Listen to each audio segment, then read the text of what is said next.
आज की इस वीडियो में एक बार फिर से जेकेपी बॉर्डर बटालियन की बात करेंगे। जो इम्पोर्टेंट क्वेश्चन सीरीज हम स्टार्ट कर चुके थे उसे कंटिन्यू करने वाले हैं। आज 600 क्वेश्चंस यहाँ पर कंप्लीट हो जाएंगे। वीडियोस रेगुलर नहीं आ पा रही, ना इस यूट्यूब चैनल पर ना दूसरे यूट्यूब चैनल पर एजुकेशन वाली वीडियोज़ की बात करो, क्योंकि वहाँ पर पहले कंटेंट तैयार करना पड़ता, टाइम लग जाता है। क्योंकि मेडिकल इश्यूज़ थे तो डॉक्टर ने रेस्ट के लिए कहा था, कुछ दिनों के लिए थोड़ी ज़्यादा प्रॉब्लम हो चुकी थी, तभी ज़्यादा कंटेंट में ध्यान नहीं दे रहा था। बट अभी धीरे धीरे मैं करके स्टार्ट करूँगा। तो यहाँ पर JKP border battalion question series आप डायरेक्टली गूगल पे सर्च कर सकते हो, क्रोम पे सर्च कर सकते हो। अगर आपको क्वेश्चंस वगैरह रिवाइज करने, सिंपल सा तरीका है, आपने जैसे JKP border battalion question series लिखा, आप सर्च करते हो उसके बाद तो यहाँ पर देखोगे आपके सामने, यहाँ पर ये तो वीडियोज़ आगे इनको छोड़ दो, ये आपको देखने को मिलेगा वेबसाइट वाला सेक्शन। यहाँ पर डायरेक्ट आपको ये क्वेश्चन सीरीज देखने को मिल रही है। आपने यहाँ पर क्लिक कर देना है। यहाँ पर आप जैसे ही यहाँ पर क्लिक करोगे, jklatestim.com के नाम से हमारी वेबसाइट है, आपके सामने क्वेश्चन ओपन हो जाएंगे। अभी तक 575 के करीब क्वेश्चन हम डिस्कस कर चुके थे। आज हम स्टार्ट करेंगे 576 से और 600 क्वेश्चन हम कंप्लीट करने वाले हैं। तो पुराने क्वेश्चन आपको रिवाइज करने होंगे, आपको तरीका समझ आएगा किस तरीके से रिवाइज कर सकते हो। बाकी प्लेलिस्ट भी बनाई गई है यूट्यूब पर, वहाँ पे जाके भी वीडियोस देख सकते हो। तो आज का फर्स्ट क्वेश्चन आपके सामने स्क्रीन में है। कहा गया है, which one among the following states was first annexed by Lord Dalhousie under the doctrine of lapse. आपको द डॉक्ट्रिन ऑफ लैप्स जो था वो लॉर्ड डलहौजी के द्वारा लाया गया था।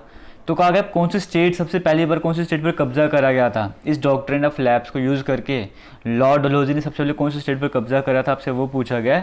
तो वो सतारा पर कब्जा किया था। ऑप्शन नंबर डी यहाँ पर जो है वो बिल्कुल सही आंसर हो जाएगा। तो आज 25 क्वेश्चन का सेट हम आपके लिए लेकर आए हैं।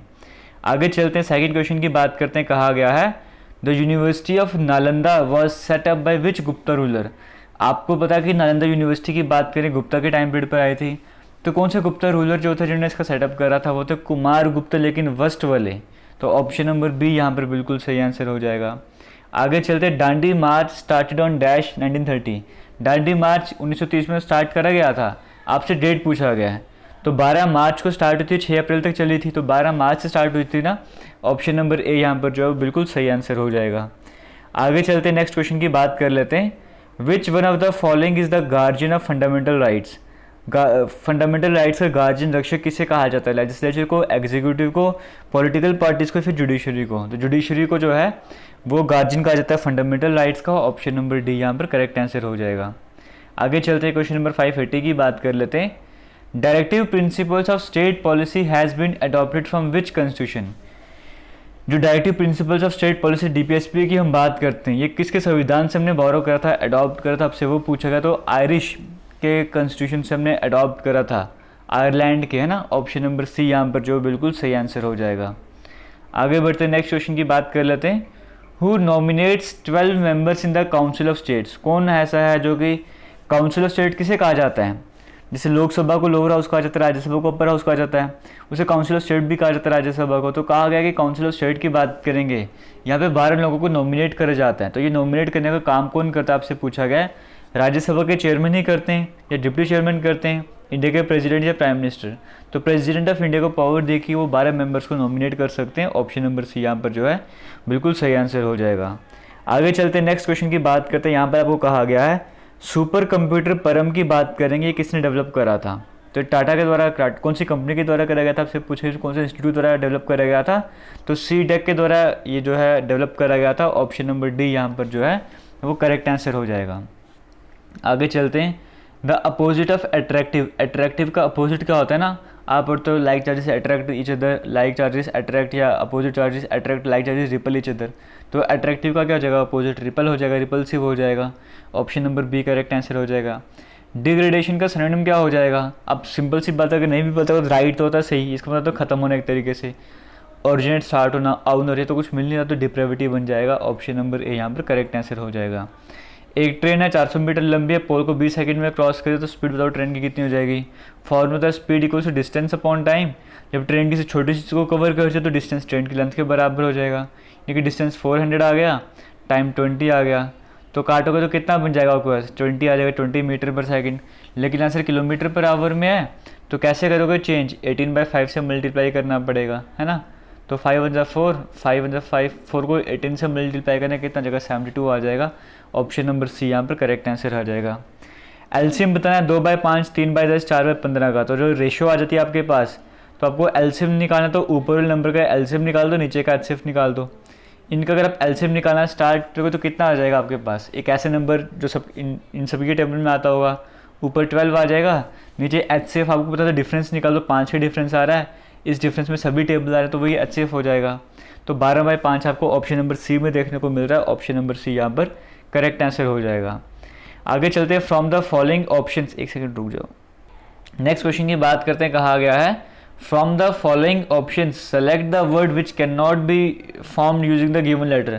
कारपेंटर आपको वर्ड दिया गया है, इसको यूज करके कौन सा वर्ड ऐसा है जो नहीं बन सकता है। ऑप्शन आपके सामने देखो, नेक्टर की बात करेंगे, एन भी है, ई भी है, सी भी है, टी भी है, ए, नेक्टर तो बन सकता है। कारपेट की बात करेंगे, CARPET, कारपेट भी बन सकता है। पेंटर की बात करेंगे, वो नहीं बन सकता क्योंकि यहाँ पे आई देखने को मिल रहा है और आई यहाँ पर कहीं पर भी नहीं है। इसका मतलब ऑप्शन नंबर सी यहाँ पर करेक्ट आंसर हो जाएगा। Identify the odd one from the following, जो भी आपको ऑड देखने को मिल रहा है आपको वो बताना है कौन सा हो जाएगा इनमें से। तो देखो, अगर आप ध्यान से देखोगे तो IJKL है ना, पैटर्न में लिखा हुआ है, WXYZ ABCD PQRS, यहाँ पे पैटर्न नहीं फॉलो हो रहा, तो ऑप्शन नंबर डी यहाँ पर करेक्ट आंसर हो जाएगा। आगे चलते हैं, नेक्स्ट क्वेश्चन की बात करते हैं। अगर चिल्ड्रन की कोडिंग जो है वो इस तरीके से करी गई है, चिल्ड्रन की कोडिंग जो है वो इस तरीके से करी गई है, तो मूवमेंट की कोडिंग कैसे होगी। ध्यान से देखोगे तो लास्ट में DREN है, DREN, इसको पूरा उल्टा कर दिया हुआ है ना, यानी कि यहाँ पे NE, मतलब इसको उल्टा कर दिया पूरा लास्ट के 4 लेटर को। तो यहाँ पे भी 4 लेटर को हम पूरा उल्टा कर देते हैं, तो MENT की जगह लास्ट में क्या आ जाएगा, TNEM, लास्ट में 4 लेटर ये आ जाएंगे। तो लास्ट वाले 4 लेटर ये आपको कहाँ पर देखने को मिल रहा है, TNEM लास्ट में, सिर्फ एक ही ऑप्शन में देखने को मिल रहा है, तो वो करेक्ट आंसर हो जाएगा। आगे चलते हैं, introducing a girl a boy, एक लड़की का इंट्रोडक्शन करवाते हुए अ गर्ल साइड, लड़की क्या कहती है, he is the son of the sister of my mother's brothers, the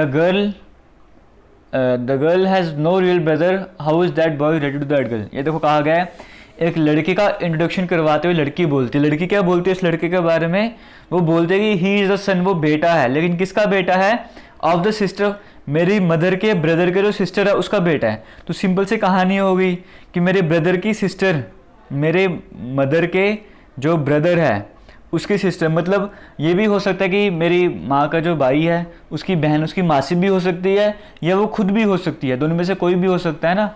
तो कहा गया the girl has no real brother, लड़की को कोई सगा भाई नहीं है, इसका मतलब वो मासी का लड़का लड़की होगी, तो बताओ वो लड़का जो है वो लड़की से कैसे रिलेटेड होगा, तो कज़न वगैरह होगा।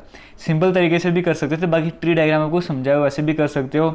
लड़की क्या बोलती है उसके बारे में, लड़के के बारे में क्या बोलती है कि ये बेटा है, बेटा तो है लेकिन किसका बेटा है, ऑफ माई मदर्स ब्रदर्स। यहाँ पे हम कर लेते हैं, एक बार यहाँ पे बना देते हैं, ये लड़की है, लड़की बोलती है क्या बोलती है कि वो बेटा है, लेकिन किसका बेटा है, of the sister of my mother's brother, मेरी मदर हैं उनका ब्रदर है ना, उनकी कोई सिस्टर है उसका वो बेटा है, इसका भी वो बेटा है।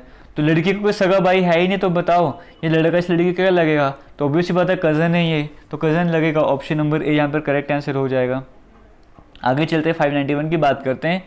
राजू ने अपनी जर्नी स्टार्ट करी है, 4 किलोमीटर नॉर्थ में जाता है, 3 किलोमीटर वेस्ट में जाता है, 8 किलोमीटर साउथ में जाता है। तो बताओ इनिशियल पॉइंट से कहाँ पर है, आपको पता है नॉर्थ साउथ अपोजिट है, माइनस हो जाएंगे, तो क्या आंसर आ जाएगा, 4 आंसर आ जाएगा साउथ और 3 आ जाएगा नॉर्थ। लेकिन यहाँ पे पूछो तो डायरेक्शन कौन से, आप बोलते नॉर्थ साउथ है, डायरेक्शन दी ही नहीं है, सिर्फ डिस्टेंस पूछो, तो कैसे कैलकुलेट करोगे, आपको बताया इसका स्क्वायर कर लो प्लस इसका स्क्वायर कर लो, उनका अंडर रूट कर लो, 16 9 25, 25 का अंडर रूट कितना हो जाएगा, 5 हो जाएगा। तो 5 किलोमीटर आपको ऑप्शन नंबर बी में देखने को मिल रहा है, वो बिल्कुल सही आंसर हो जाएगा। आगे चलते हैं, arrange the following words as they appear in the dictionary. Dictionary का पैटर्न फॉलो करते हुए उनको बताना है कि डिक्शनरी में पहले कौन सा आएगा, दूसरे नंबर पे कौन सा आएगा। देखो CH तो हर जगह कॉमन है ना, CH तो हर जगह कॉमन है, उसको काट दो। हम आगे लेटर की बात करते हैं। आगे ऑप्शन नंबर ए में E है, फिर A है, फिर E, फिर E। आपको पता है अगर अल्फ़ाबेट्स की बात करेंगे पहले A आता है, तो इसका मतलब सबसे पहले जो आएगा वो B वाला आएगा, मतलब सेकंड वाला सबसे पहले आएगा। तो ऐसा आपको 3 ऑप्शन में देखने को मिल रहा है। आगे चलते हैं, अब इसको हटा देते हैं, है ना। अब E तो सब में देखने को मिल रहा है। 4th लेटर की बात करते हैं। फर्स्ट में 4th लेटर M है, थर्ड की बात करेंगे 4th लेटर A है, 4th की बात करेंगे 4th लेटर E है। तो इन तीनों में से पहले क्या आता है, इन तीनों में से पहले ये A आता है, तो इसका मतलब सबसे पहले सेकंड आएगा उसके बाद थर्ड वाला आएगा। सेकंड और थर्ड वाला कॉम्बिनेशन आपको सबसे पहले ऑप्शन नंबर डी में देखने को मिल रहा है, वो बिल्कुल सही आंसर हो जाएगा। 593 की बात करते हैं।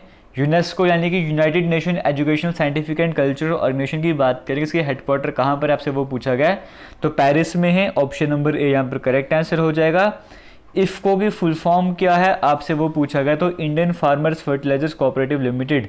ऑप्शन नंबर बी यहाँ पर जो बिल्कुल सही आंसर हो जाएगा। आगे चलते हैं। Who among the following cricketers has authored the book straight from the heart. ये ऑटोबायोग्राफी है स्ट्रेट फ्रॉम द अर्थ, ये किसके द्वारा लिखी गई आपसे वो पूछा गया है, तो Kapil Dev ji. Option number D यहाँ पर करेक्ट आंसर हो जाएगा। आगे चलते हैं। प्रवासी भारतीय दिवस जो कि 9 जनवरी को होता है, NRI डे जिसे कहा जाता है, गांधी जी वापस इंडिया में आए थे। ये डे पहली बार कब ऑब्जर्व करा गया था आपसे वो पूछा गया। 2001, 2002, 2003, 2004। 2003 में पहली बार बनाया गया था। ऑप्शन नंबर सी यहाँ पर जो है बिल्कुल सही आंसर हो जाएगा। आगे चलते हैं। Eight which of the following hill is the Rashtrapati Bhavan situated. Rashtrapati Bhavan जो कि दिल्ली में, वो कौन सी हिल पर है, कौन सी पहाड़ी पर आता है, वो ऐसा नहीं हिल्स पर आ जाता है। ऑप्शन नंबर बी यहाँ पर बिल्कुल सही आंसर हो जाएगा।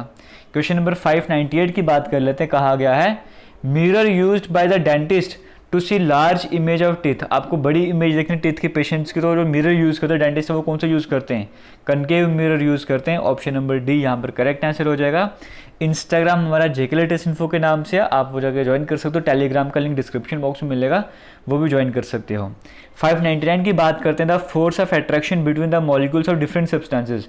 अलग अलग सब्सटेंसेज की जब हम बात करते हैं, उनके बीच में जो फोर्स ऑफ अट्रैक्शन होती है वो उसे क्या कहा जाता है आपसे वो पूछा गया, तो उसे एडेसिव फोर्स कहा जाता है। जब सेम के बीच में गए तो कोहेसिव, अलग के बीच में गए तो एडेसिव, तो आपसे अलग से पूछा गया। Option number C correct answer हो जाएगा। आज की लास्ट क्वेश्चन की बात करते हैं। Which plant tissue is responsible. कौन सा प्लांट टिश्यू ऐसा जो कि रिस्पॉन्सिबल होता है वाटर को ट्रांसपोर्ट करने के लिए। रूट से लीव तक पानी ले जाना है तो कौन काम करता है, जाइलम ये काम करता है। Option number A correct answer हो जाएगा। अभी जितने भी क्वेश्चन 600 तक हो गए जिनके आंसर्स नहीं अपडेट करेंगे, वो सभी आंसर्स अपडेट कर दिए जाएंगे, तो आप वहाँ पे जाकर रिवाइज वगैरह कर सकते हो। इसी के साथ करेंगे वीडियो को एंड मिलेंगे नई वीडियो में। वीडियो को शेयर जरूर करते चलना। थैंक यू, जय हिंद।